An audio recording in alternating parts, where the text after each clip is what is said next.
नमस्कार.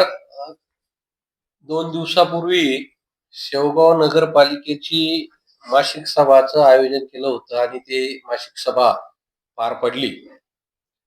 त्या मासिक सभेच्या आधी खूप काही ड्रामा करण्यात आला. जे विषय आपण घेतले होते मासिक सभेत शेवगाव शहरच्या, त्या नगरपालिकेच्या भविष्याच्या गावाच्या अनुषंगाने आपण विषय घेतले होते. त्याच्यामध्ये मेन मुद्दे नगरपालिका जे पाणी पुरवठा विषय आहे,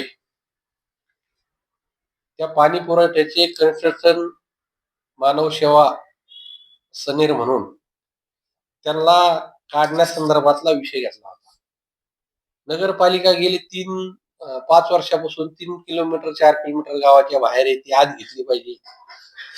तो लोकांचा खूप मोठा अडचणीचा प्रश्न आहे आणि जागा भाड्याने घेऊन त्याला आत शिफ्ट केले पाहिजे, तो एक विषय होता.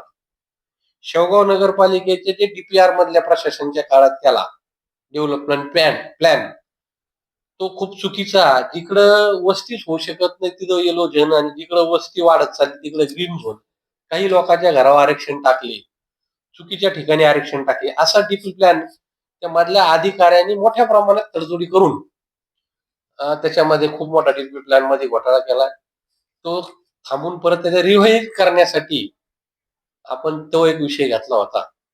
असे बरेचसे लोकांच्या भविष्याच्यासाठी जे आता घडल्यानंतर परत त्या सुधारणा होणार नाही, तेच आता सुधारून घेण्यासाठी आपण विषय घेतले. पण अरुण मुंडे यांनी घेतलेले सगळे विषय हाणून पाडायचे. काही झालं तरी काम करून द्यायचं नाही. राजकीय षडयंत्र रचण्याचं काम त्या जनरल मीटिंगच्या आधी 2 दिवस चाललं. काही नगरसेवकांना लालच दाखवण्यात आली. मला तर कळलं त्याच्यात आर्थिक तडजोडी केल्या की तुम्ही ठरावाच्या विरोधात भूमिका घ्या. आणि सगळ्यात मोठा विषय, लोकप्रतिनिधींनी नगरसेवकांना फोन करून सांगितलं, त्या मतदारसंघाच्या लोकप्रतिनिधी, की तुम्ही विषय मंजूर होऊन देऊ नका, मला मदत करा. मला कळत नाही, शेवगाव शहर मध्ये त्यांना मदत करायचा कोणता प्रश्न होता? लोकप्रतिनिधींनी डायरेक्ट नगरसेवकाला फोन करणं, त्याची रेकॉर्डिंग माझ्याकडे, मी बोलतोय असं नाही, त्या नगरसेवकांना बोललेल्या 2-3 नगरसेवकांना फोन झालेले, रेकॉर्डिंग आहे माझ्याकडे. तर हे जे प्रकार चाललाय, ह्या गावाच्या विकासाला खळा घालण्याचा जो प्रकार आहे, त्याच्यात सगळ्यात मोठी त्याला कोणती अडचण होती का, सनेर जो कन्स्ट्रक्शन आहे त्याला आपण काढू राहिलो. का काढू राहिलो आपण त्याला? तर त्याच्यामध्ये मेन मुद्दा, आपण ते पाणी योजना चुकीची आहे, रोज पाणी येणार नाही, याच्यासाठी आपण माननीय कलेक्टर साहेबाकडे एक मीटिंग लावली होती. ती मीटिंग आमची जी मीटिंग कलेक्टरांकडे झाली, ती मीटिंग 17/9/2025 ला झाली. आणि त्या मीटिंग नंतर एक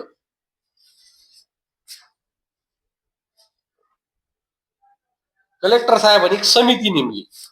ही समिती, त्या समितीमध्ये 3 अधिकारी नेमले होते. एक कार्यकारी अभियंता, महाराष्ट्र जीवन प्राधिकरण मंडळ अहिल्यानगर, उपकार्यकारी अभियंता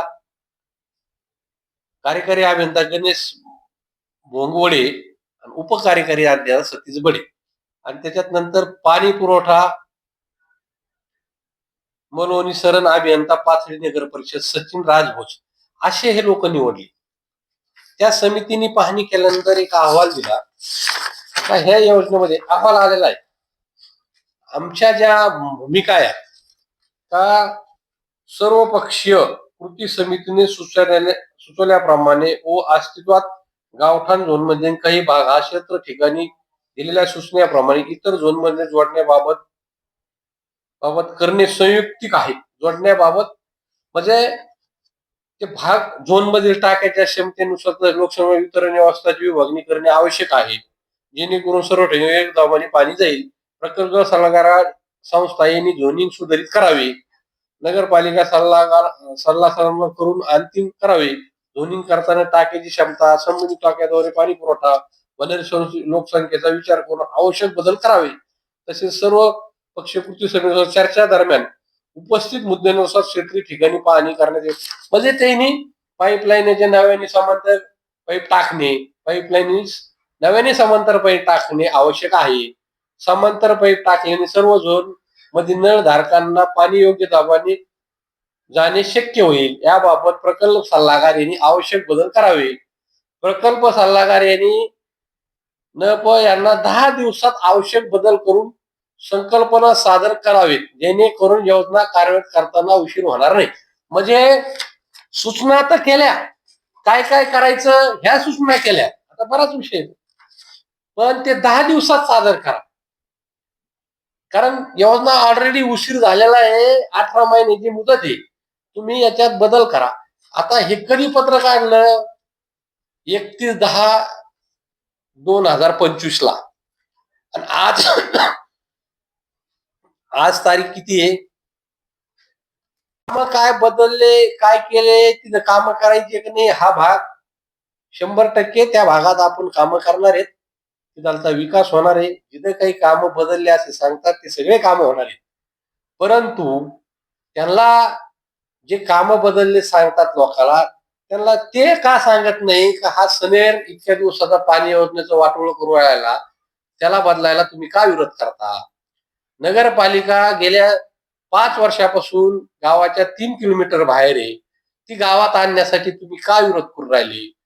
तुम्ही ह्या गावामध्ये डीपी प्लॅन जे चुकीचा झाला, तो डीपी प्लॅन सुधारण्यासाठी आपण भूमिका घेतली असताना तुम्ही त्यासाठी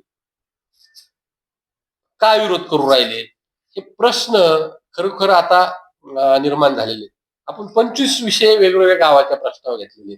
नवीन पैसे उपलब्ध करणं, नवीन निधीच्या मागणीचा असन, नगरपालिकेच्या इमारतीचा विषय असन, शेवगावमध्ये नगरपालिकेत नवीन इमारत बांधणं, त्यासाठी जागा मागणीचा विषय, आपण पीडब्ल्यूडी जागा मागणीचा विषय केला.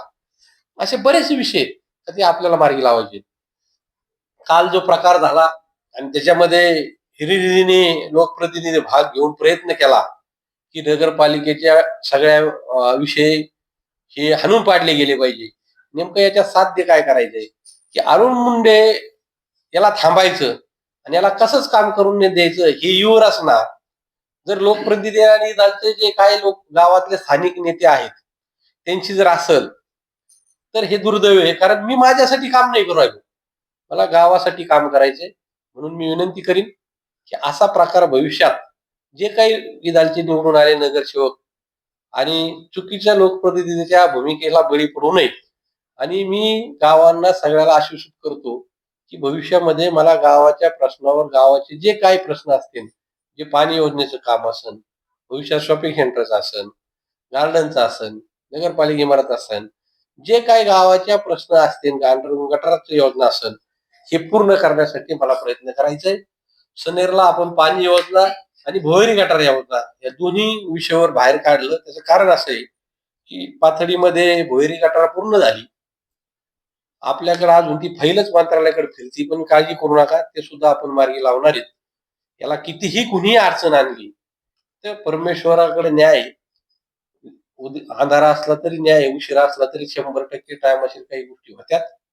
आपल्याला निश्चित शेवगावकरांना कुठंतरी चांगला न्याय भेटणार आहे. आपल्या सगळ्यांचं सहकार्य अपेक्षित आहे.